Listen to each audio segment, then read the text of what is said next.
Another one I'm proud of is the Iron Man 3 Air Force One scene. So I got to have 15 guys flying through the air at the same time and make them look like they're holding onto each other, make them weighted, like they look like they're supporting each other's weight. He's like, no, there's only 14. Oh, that 15 makes all the difference, really. Exactly. What's up, everyone? Welcome to Hollywood Unveiled, where we pull back the curtain on the Hollywood entertainment industry and get to know the people behind the magic. I'm Jake. I'm Logan. And Logan, our guest today is an accomplished stunt coordinator with filmography including some of the biggest films of the last decade. Not only has he had a hand in making some of your favorite superheroes fly, but his nonprofit, the Flying Hero Club, brings that magical experience to children all over America. Logan, our guest, is stunt coordinator Jim Churchman. This was such a fun interview.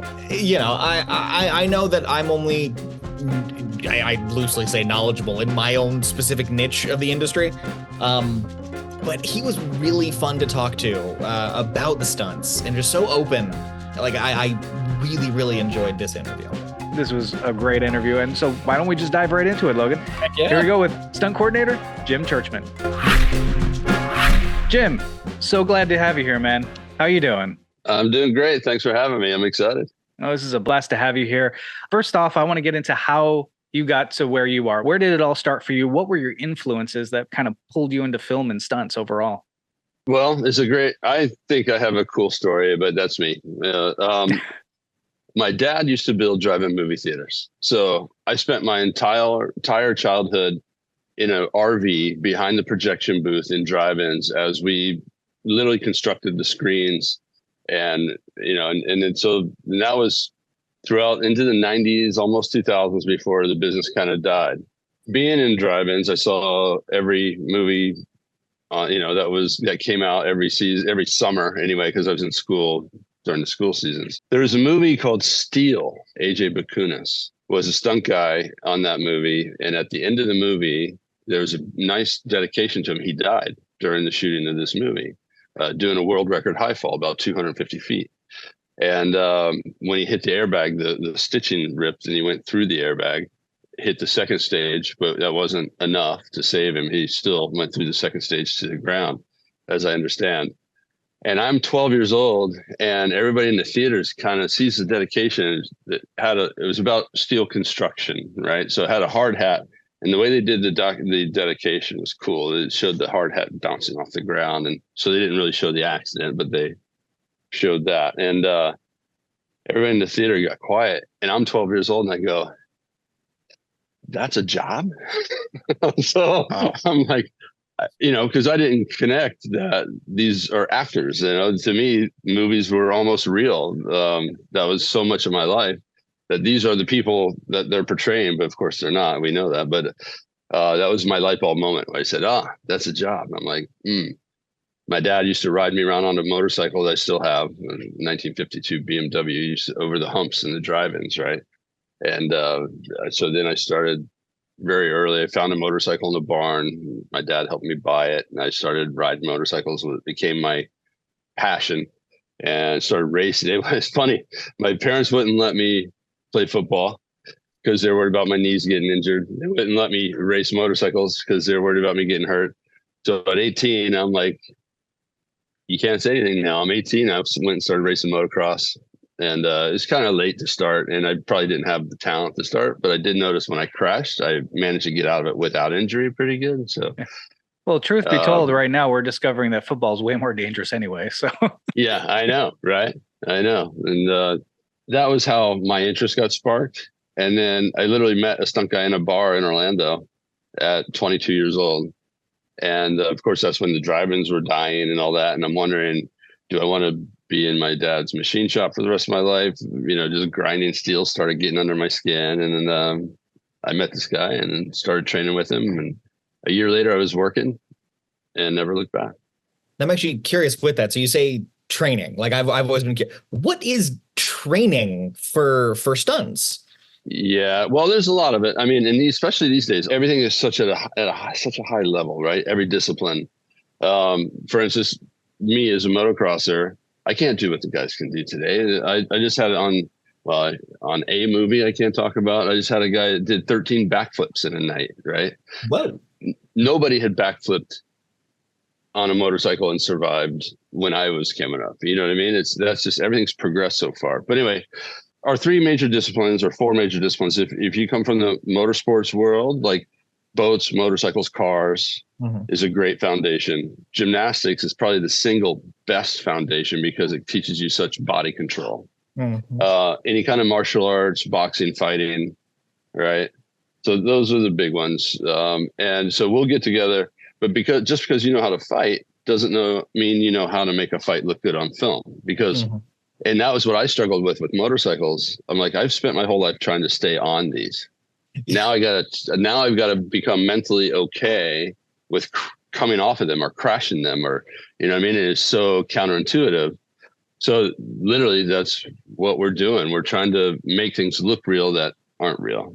And of course you learn how to fall, right? Doing high falls or wire work. I mean, it's just a lot of different disciplines, but that's what we do. We get together and we used to get together and say, okay, today we're going to work on high falls. Here's the 4 basic high falls. Let's get on trampoline and start there. And like, for instance, I just trained David Blaine. He opened a Vegas show a few months ago. And in the old venue, he was doing a 75-foot jump into boxes. And so we rehearsed it in my backyard and we started on the trampoline, get him used to landing in the correct position, and then we go up 5 feet and then we go up 10 feet and just keep increasing it. So those are the kind of things we do. Nice. And I'm assuming with that training, it's not only like, you know, how to fall, but how to fall where it looks painful, but doesn't hurt. Well, hopefully it doesn't hurt. Hopefully it doesn't hurt. Right. Yeah. Well, yeah. I mean, so he was going into boxes, right? And boxes are great because you can land in just about any position, but they do smack, especially at 75 feet. They smack you pretty good. Yeah. You got to come up with the secret sauce of how to make them soft in the beginning and firmer as you get in to increase, deceleration. So what was that first professional gig for you? And did you have any like preconceived notions that were either confirmed, dispelled?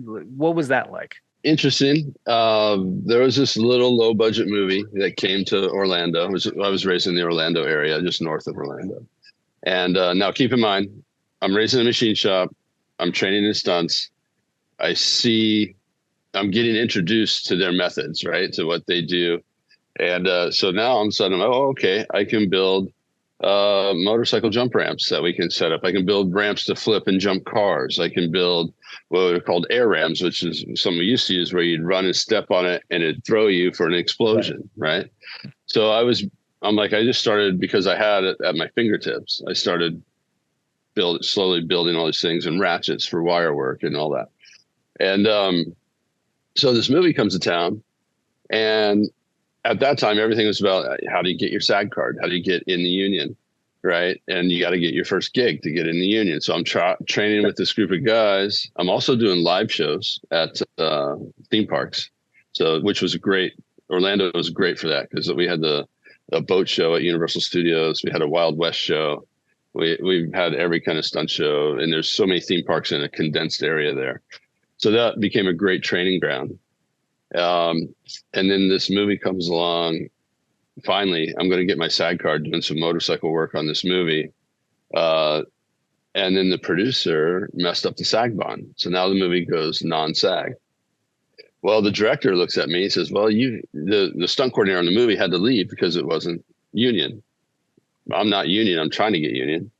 And the director looks at me and says, well, we need you. We need everything, all your equipment. How would you like to be stunt coordinator?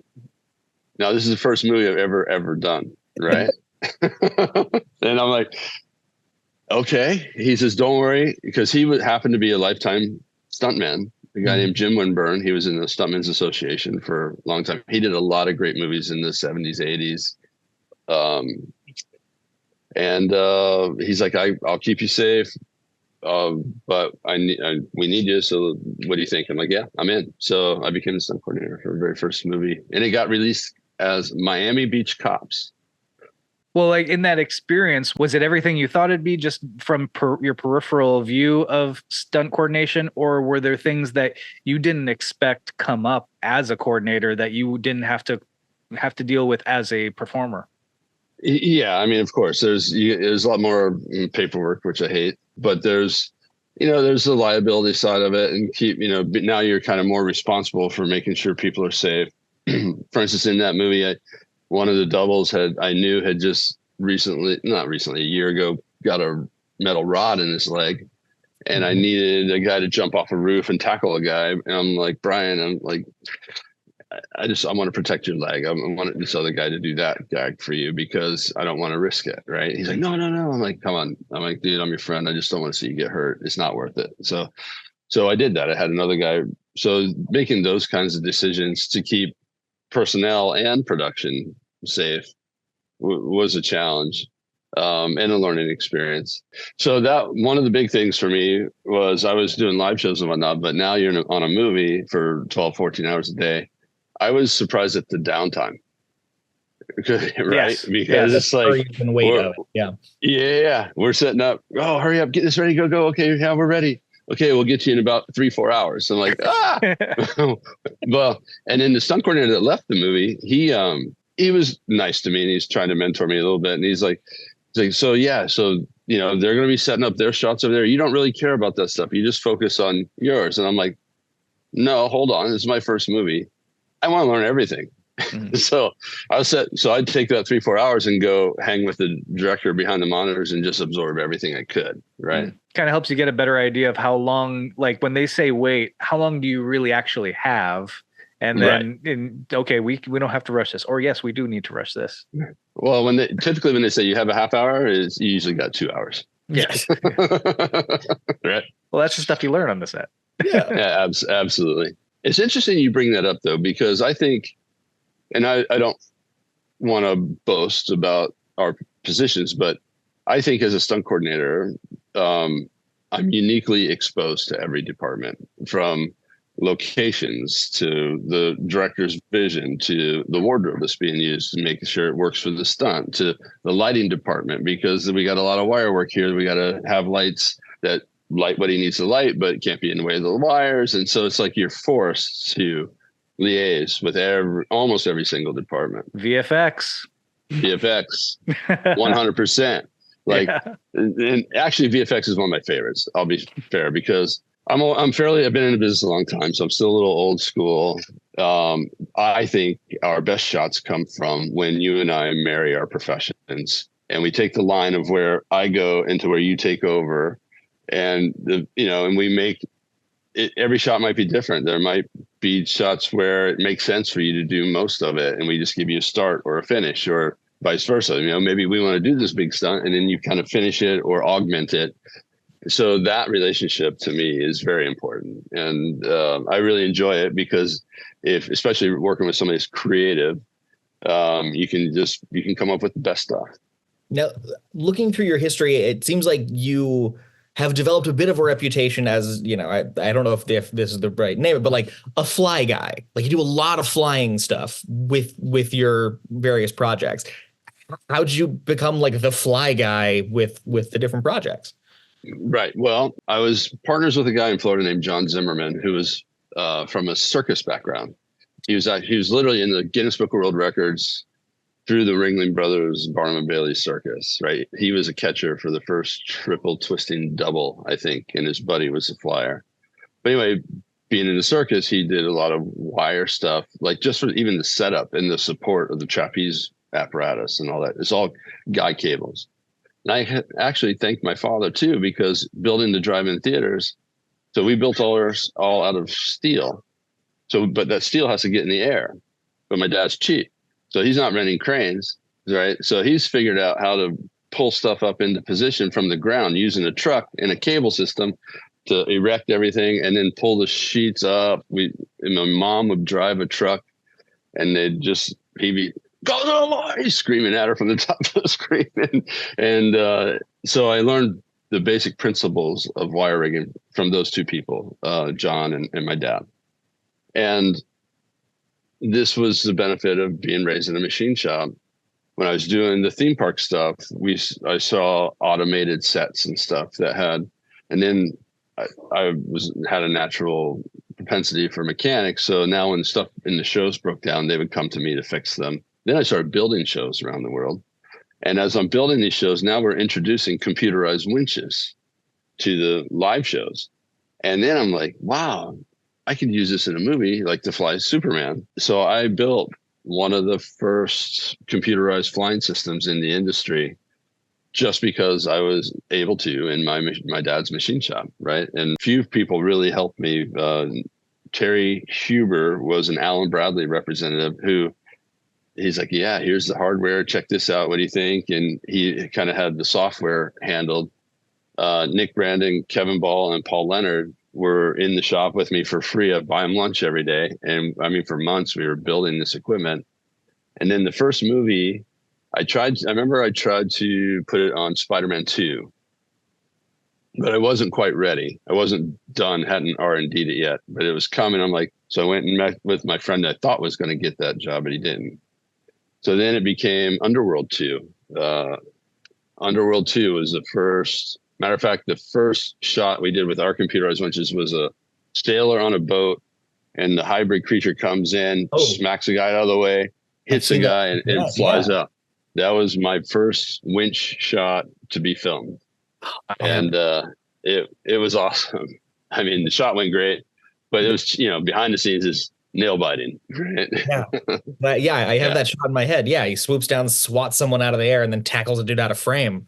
Exactly that. Man. That's a hefty first outing for that software. Could you pick something a little simpler? Well, it's not always up to me, but that was actually on a real ship. That wasn't on a stage. That was on a ship on the dock over the water, and trying to make that all happen. It was interesting, but it was great. Nice. Now you mentioned coming up with the flying rig for Superman.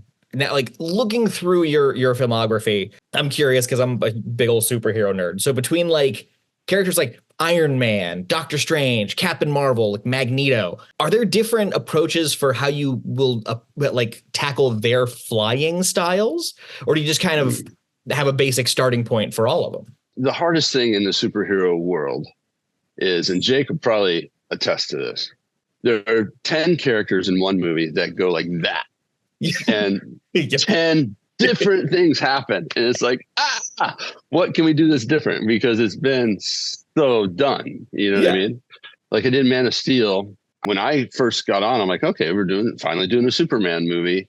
We're going to fly him all over the place. And we did. But Zach's vision of how fast Henry flew was way faster than is humanly possible. Right. So that's one where we would do a lot of starts and stops. Then the rest was either green screen or complete CG, right? I remember one specific one that was challenging was Henry was flying in with Amy Adams in his arms into the wreckage of the city. Yeah. And we did that totally practically. And so he's carrying her and he had to come under her to land on his feet and still holding her in his arms. And that was a tricky one to get dialed in, but. Well, speaking of flying, I mean, this is one of the big reasons I wanted you on here to talk about Flying Hero Club. It's an incredible thing you're doing. Please, just for those who don't know, tell me all about it. So the Flying Hero Club is something I created because my entire life, I'm a difficult person inside. I'm hard with myself. So I want to help people always. I watched my dad help people as construction crews throughout his life, much to his detriment. It typically cost him when he tried to help people, and they rarely took his help and furthered it. And anyway, I don't want to get lost in the weeds there, but so I wanted a way to give back in my own terms without giving my money to a big organization that has tons of overhead that, you know what I mean? So I know if I give my money to certain charities, pennies on the dollar are getting to the actual people. So I was up in Montreal doing X-Men Days of Future Past. And I went to this really famous restaurant out in the woods. It's an hour outside of town. It's a sugar shack, which they make everything out of maple. This guy took it to next level. Like you got maple beer, maple cotton candy, maple infused pork. I mean, just everything is and it's so decadent. It's so good. It's called Api du Couchon. I'll do a little commercial for him. Api du Couchon, the cabana sucra, right? So like sugar cabin. Anyway, he was a motorcyclist. He had a killer Ducati sitting outside, and I'm like, oh, cool. So we started talking, and I see he's got 2 kids. And I'm like, oh, well, why don't you bring your kids over to our rehearsal area, and, we'll fly them around a little bit and have some fun. So we did. But I gotta watch liability and stuff. So I had our medic stay late. So there was a medic there, and she had just shaved her head for her friend that had cancer. So the kids, he's got 2 kids, they're flying and just belly laughing. They're having the time of their life. And I look over, and the girl's mom is just tears down her face, crying. And I'm like, oh, she's talking to the medic. And I'm like, what's going on? I'm like, I thought we were having a good time. And she's like, well, you don't know this, but we haven't heard our daughter laugh in over a year. She's a 2-time cancer survivor. So this is golden. It just touches her heart. Thank you so much. And I'm like, that was a light bulb. I'm like, okay, I can take what I do, and I can at least give people or kids specifically, but we've kind of had a lot of adult experiences too, a moment in life to forget about all the crap, all the doctor visits, all the needles, all the pain, all the suffering. Soon after that, a good friend of mine, Trevor Haberstadt, was diagnosed with this rare stomach cancer. And he was actually there. He was on that movie and helped me fly those kids. So he's struggling, and I decided I'm going to do an event called, at the time, I called it the Smile High Club. And I'm like, I love the name, Smile High. I guess corporate America doesn't have a sense of humor like it used to. So it was a little too... Two ways that one could go, actually, but yeah. It was a little too close to the kids. Yeah, so sure. So I rebranded it as the Flying Hero Club, thinking, are there any negatives to that? I don't think so. I think we're good. But I just reached out to local charities. I set up the flying rig, and we flew like 70 kids that day in Trevor's name, because Trevor ended up losing his battle. He ended up dying. And it was off and running, and it was a great response. And we don't, so what we do is we lay them on a belly board, for lack of a better term. We mount a GoPro right in front of their face, and we fly them like superheroes. We give them capes, t-shirts, masks. We have food for the day. We have stunt guys with rubber swords and shields that fight with them and play with them. We have face painters, and we have a musician that makes up a song on the spot with every kid's name in it. Like, if this is Jack, he's like, oh, Jack's flying in the air, just singing the song. So that's all in the background of their video. And then we give that footage to the family. So no matter what, they can go back and see their child having a pretty darn good time.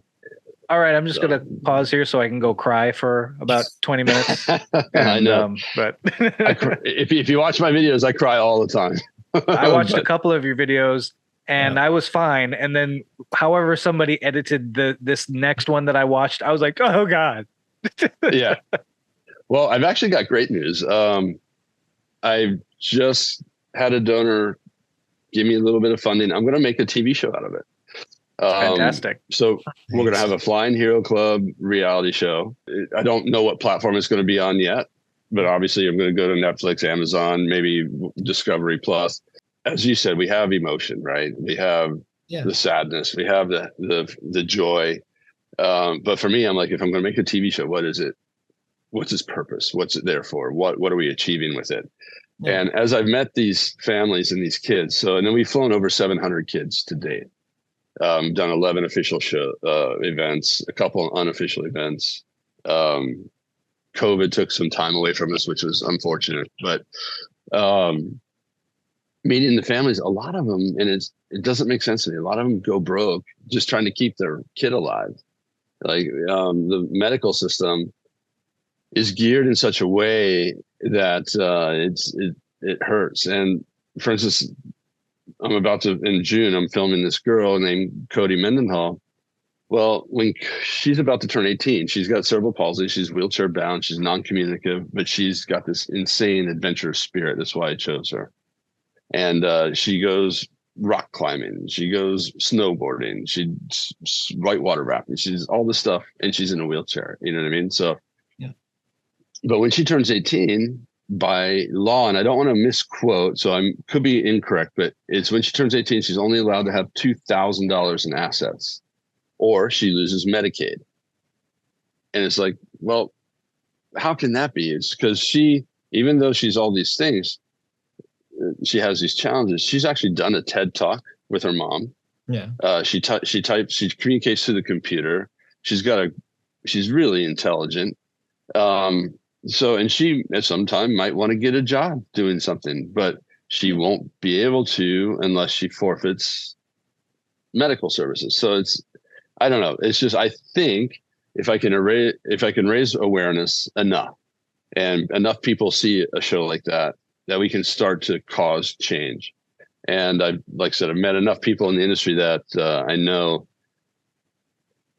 For instance, I met a woman named Janet. Her son died at 4 years old of DIPG, which is another rare cancer. And she is a warrior. She started lobbying Congress, and she got all the way to Biden.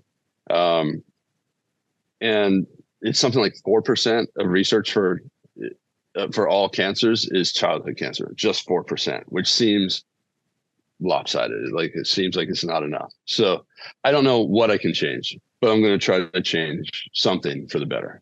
That's the good way to go about it, is, you're not trying to fix the whole system overnight, but you're trying to do something. And that's more than awareness. Yeah. Mm-hmm.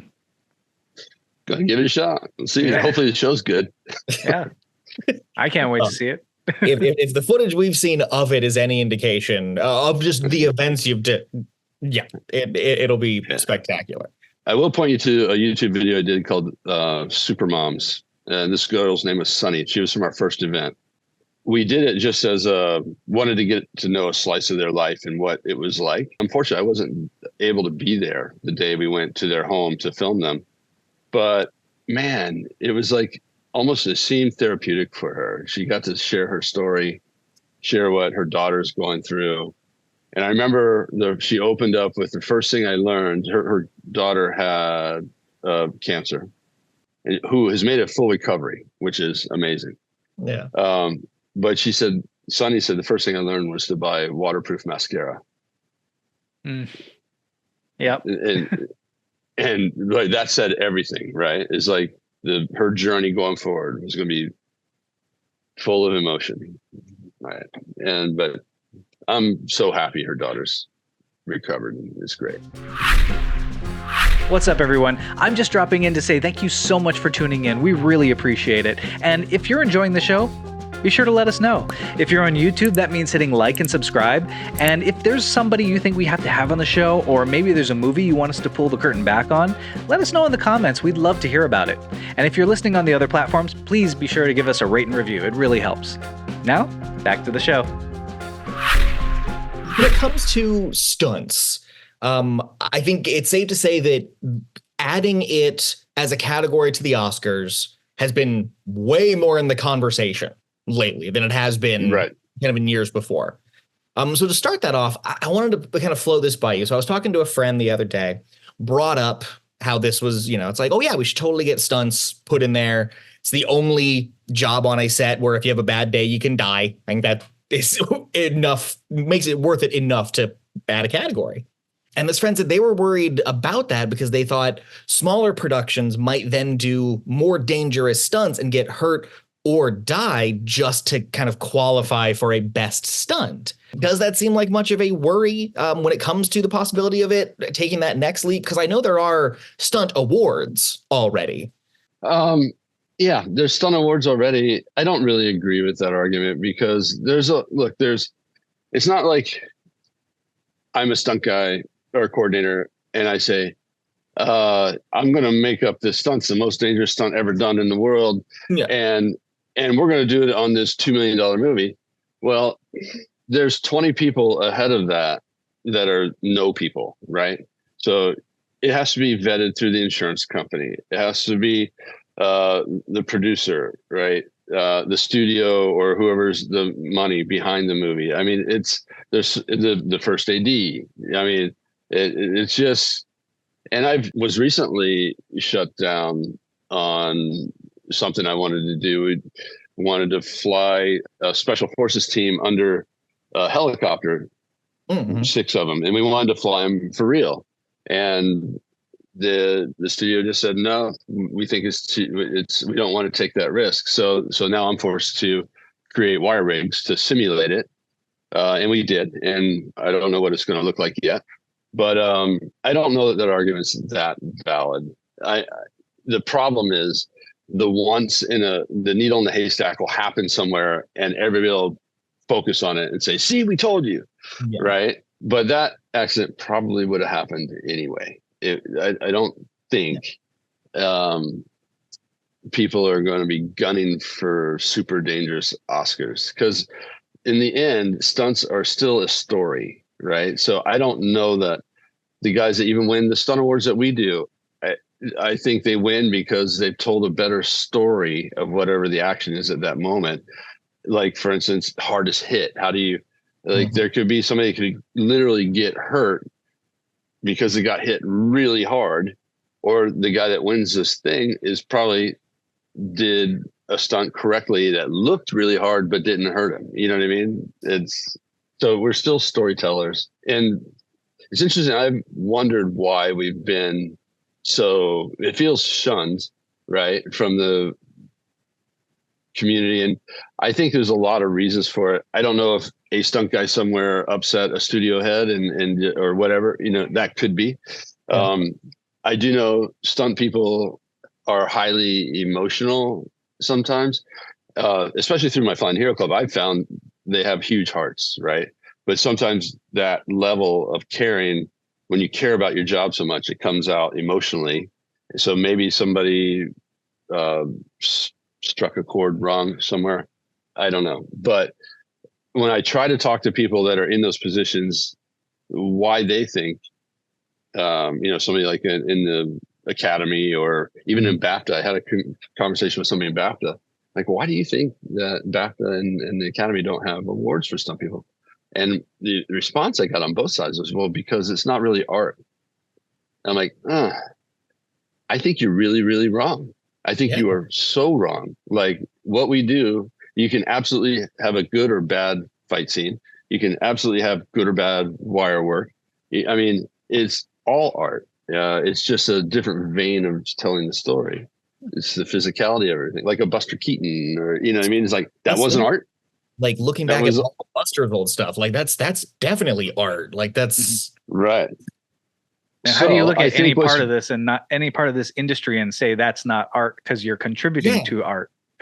Yeah. Right. And thank you for agreeing with me. No, but like, stunts is just another paint on the canvas. Like, it all goes to the same work of art. Like, it is as much a part of the artistic endeavor as the makeup, the visual effects, the costumes, it all is building that big piece. Hell, the truck drivers. Yeah. So luckily we're getting some steam right now because of people like Dave Leach and Chad Stahelski, who were stunt guys in their beginning, and they've become these wonderful storytellers, and they've managed to amass a body of work that's being seen as in a different light. And I mean, that goes back. I mean, there's Craig Baxley, there was Hal Needham, directed the Smoking the Bandits. I mean, there's been a lineage of stunt people that graduated to directing. I'm going to head that way myself, throw my hat out there. But I think in most recent times, Dave and Chad have really pushed the limit. Well, and then you have JJ Perry too, and others. So and I think it goes back to what we were just talking about. The stunt person has to deal with every aspect of the film. And I think, it gives them some little extra because of that knowledge. Well, first of all, Logan and I are in total agreement. We are of the camp of award, please. Yeah. But I do want to follow up with a question about an argument I have heard, which I think is interesting. I personally don't have an answer for this, so I'm so curious as to what yours might be. I've heard an argument about how there isn't a category because the average Academy member doesn't know what they're looking at, first of all. Like, they don't know what they're categorizing. How do you differentiate a car stunt versus a fall versus body burn? And what's been enhanced by CG? Is one stunt, cooler because there were no wires, or one had wires, but the wires were removed and the background was replaced in post. Digi double in there somewhere. Digi doubles. Yep. I only do this for a living, so digi doubles, right? But what parameters could help overcome these challenges that they're presenting? Well, that's going to be inviting people that have been around for a while onto the boards, right? So it's a learning process for sure, right? And it also, they have to be interested in learning, or right? If they're not interested in learning, then they're not going to. So, but it's that simple. It'll take time, right? And I know I'm a member of the Academy. There was no category for me to join under, so I was a member at large, and a bunch of stunt people are now. And so the people are there. They just need to be put in a position to help advise and educate. And it's just going to take time, but I think it's doable. Now, I got to ask mostly because you brought him up. With David Leitch, have you had the chance to see The Fall Guy? Oh yeah. So, I mean, with that movie, like I've been saying, like as my like review of it, that it's like this movie is like obviously big old love letter to stunts.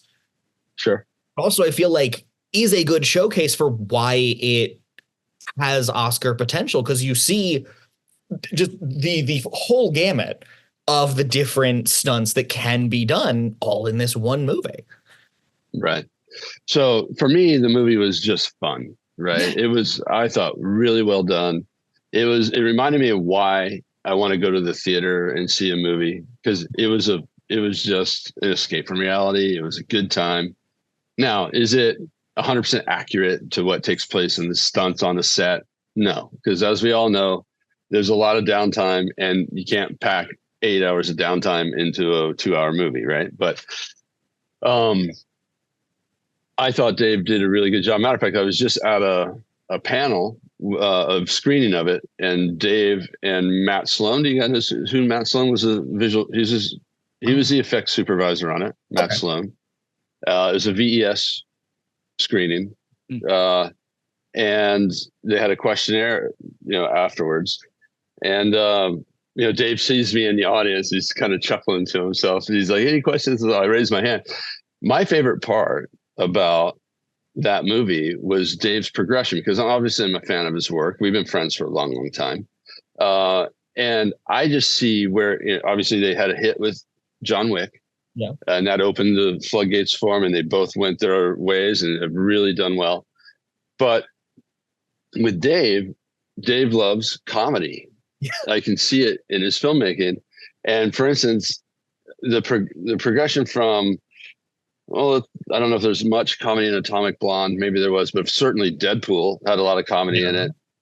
But then Hobbs and Shaw and then Bullet Train. But then he hit Fall Guy. And I was like, wow, the timing of it, the gravitas, the underlying implications that industry people know. And I think general audiences are getting to know more and more about our business and what we do. So even I think the masses are getting that comedy. I thought it was his best comedic work by far. So rather than ask some stupid stunt question about how, they jumped 250 feet, what were the ramp angles, blah, blah, blah. But it was like, I asked him to talk about his progression in comedy, or I said, or are you just a closet comedian? Yeah. So he said, yes, he was. Now I'm curious, with the various stunts you've kind of coordinated over the years, is there one that you look back on and you feel kind of the most proud of? I mean, I'm most proud of Flying Hero Club. Let's get that straight up front, because that's what owns my heart. That's not a bad answer. No, we mean the nonsensical, superficial stuff. Yeah. So, the stuff in this entertainment world. There's one scene that was a marriage of VFX and us, and it was in X-Men Days of Future Past. Is a quick silver scene in the kitchen where he's running on the walls of the kitchen. He's poking people in the face. Are you familiar? Yeah. I'm really proud of that scene and all the effort it took on everybody, from practical effects, visual effects, us. The actor, I mean, we had to have the actor running on the walls at some point. And even the DP, I mean, to shoot at some of the stuff we were shooting at 1,000 frames a second, and to shoot at that takes a whole different lighting than it does for 24 frames a second, right? And you guys know that, but people listening might not know that. So that kitchen was like an oven with these bright lights to expose everything correctly, and then we had it raining, and we literally had guys throwing vegetables as a vegetable vortex as he's running around. I mean, the behind the scenes are just awesome on it. So that's one scene I'm specifically as a marriage to VFX. That was Matt Sloan again that did Fall Guy, and Brian Smurs is the second year director, and it was just a good time, and a lot of, like, all the ideas you could come up with were all taken in. Nobody said, no, that's stupid, let's not do that. But we incorporated just about everything. Another one I'm proud of is the Iron Man 3 Air Force One scene. We called it the Barrel of Monkeys. Yeah. And I remember getting the call for that. Like, we want to fly these guys practically. And I'm like, that was Brian Smurs again. And I'm like, Brian, so I got to have 15 guys flying through the air at the same time and make them look like they're holding onto each other, and make them weighted, like they look like they're supporting each other's weight. I mean, he's like, no. I'm like, oh, he's like, no, there's only 14. Oh, that 15 makes all the difference, really. Exactly. Yeah. I'm like, okay, I'm in, no problem. Oh, right, I counted Iron Man. I shouldn't have counted him, of course. Yeah. No, but I'm just lucky to have the opportunity to tackle something like that, right? Like, everybody in my industry, there are people that have been in stunts their whole lives that never get the opportunity to even try something like that. So I've been really lucky in that sense. Well, in that respect too, is there something that you've been dying to try that just hasn't come up in a script, or is that something that you'll just know it when you see it?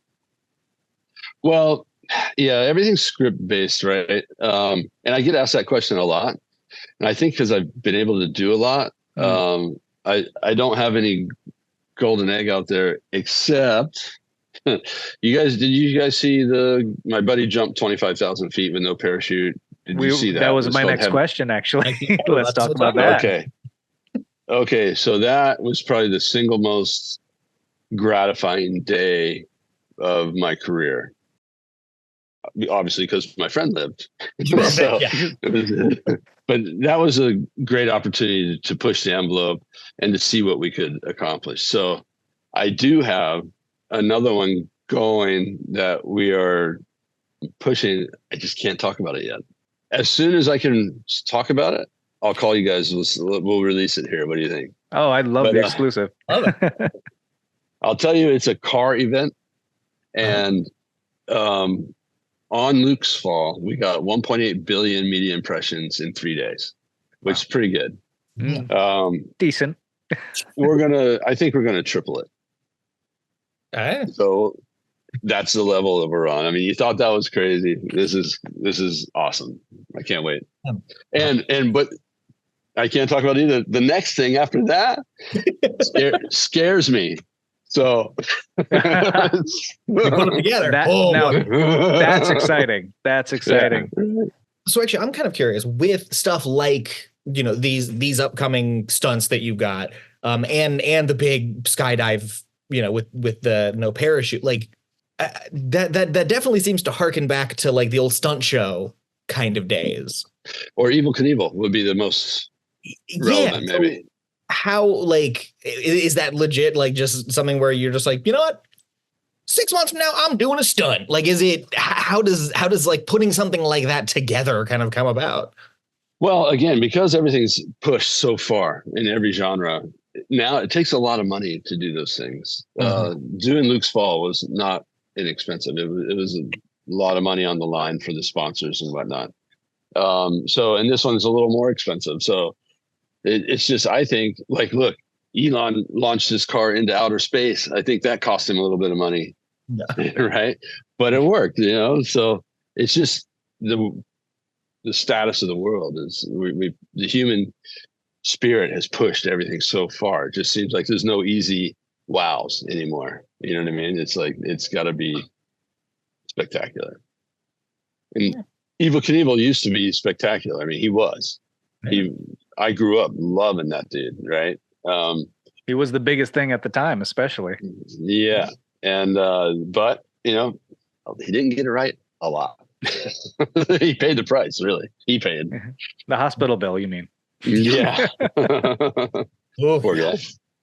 Now, I am curious. So with you having been in the industry as long as you have, like I know for me, having done makeup, when someone's like, what's your favorite makeup movie? It's like that what I look at to go, well, if you want to look at like quintessential great movie prosthetic makeup, go to this. For you, what is that stunt movie? Oh, well, stunt movie. I mean, look, Hooper, I just told you about, is a big one. And of course, I mean, Fall Guy has to be up there right now. I just think the relevance of it is great. I've appreciated the John Wick series. Well, how about the Matrixes, right? The first Matrix was groundbreaking. And it was a weird thing. When I saw the first Matrix, I felt like I was having a deja vu moment. I felt like I had lived that movie or something. It was really weird. It felt so familiar to me, but it was awesome. For me, I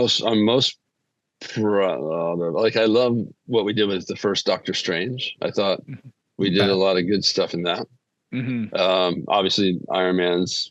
I just did a little movie, Turning Back to the Grit. I got to direct second unit for John Woo on Silent Night. Yes. Yeah. I was very curious about that movie. It was a great experience.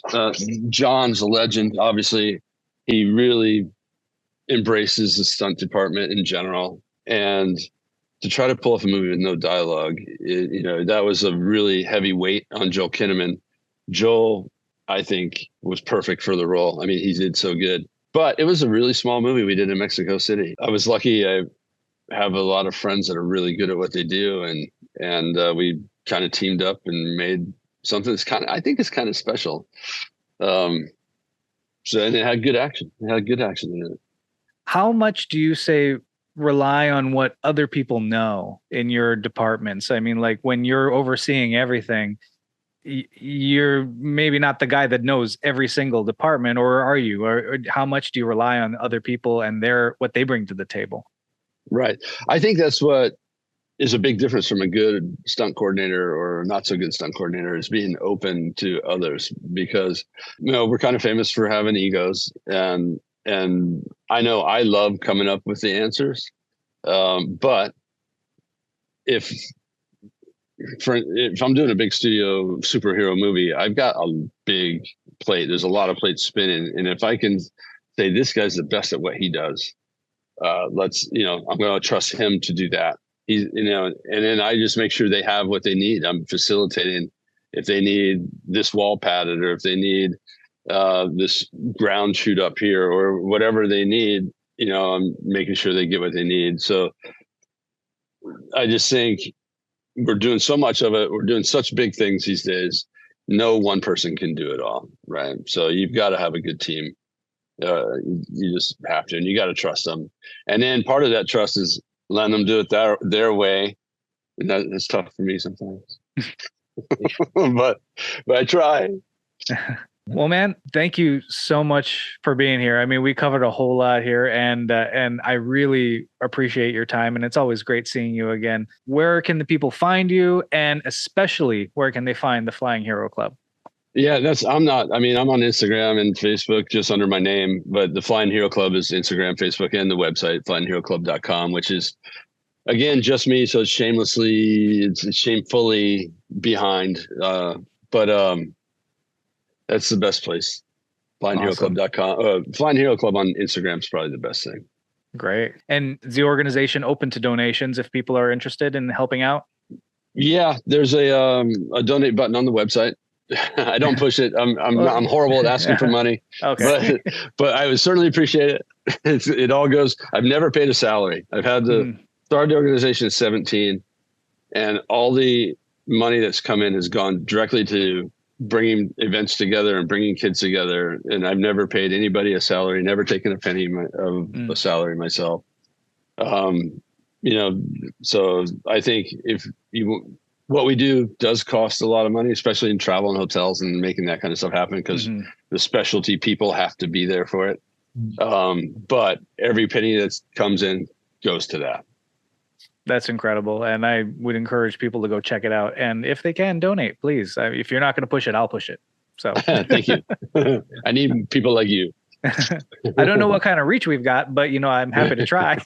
So, thank you. Thank you. But it's been a blast. Thank you so much.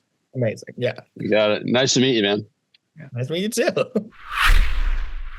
Logan, that was an awesome interview.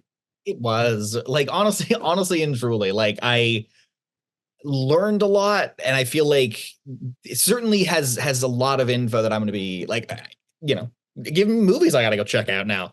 Absolutely. And even without getting into his like extensive career and just the amazing things he's done, everything he's doing with the Flying Hero Club is really magical. If you've seen any of those videos, it's incredible what they're doing over there. And I highly, highly, highly encourage people to go check out their website and donate, or just offer some words of support. They are fantastic, and what they're doing is incredible. Yeah, and I don't know a single person who, if you gave them the choice of like, hey, you want to fly? Like, most people are like, yeah. And giving that opportunity to all of these people in need is truly fantastic. And just as a reminder, it's flyingheroclub.com. You can find them on Instagram and everything. I just really, really want to push that people see that. But anyway, Logan, we know where we can find them. Where can the people find you? Well, I'm findable. You can find me on Twitter at FilmGuy89, Instagram and Threads at FilmGuy1989. I believe that is also my Letterboxd, which, if you want to see my thoughts on random movies, that's a good place to go. And YouTube, I do the table reads there. How about you, Jake? Where can people find you? You can find me on all the socials at VFX2Go and my website, VFX2Go.com. And hey, Logan, did you know we have a website? I was partially aware. I've only said it for like 19 episodes now, so. It posits I pay attention. Yeah, which ADD, always a hard part. Well, you can find us at HollywoodUnveiled.com and on the socials at Hollywood Unveiled Podcast. And one of these days, we'll figure out how to end the show. But until then, I've been Jake. I've been Logan. And this has been Hollywood Unveiled. Thanks for listening.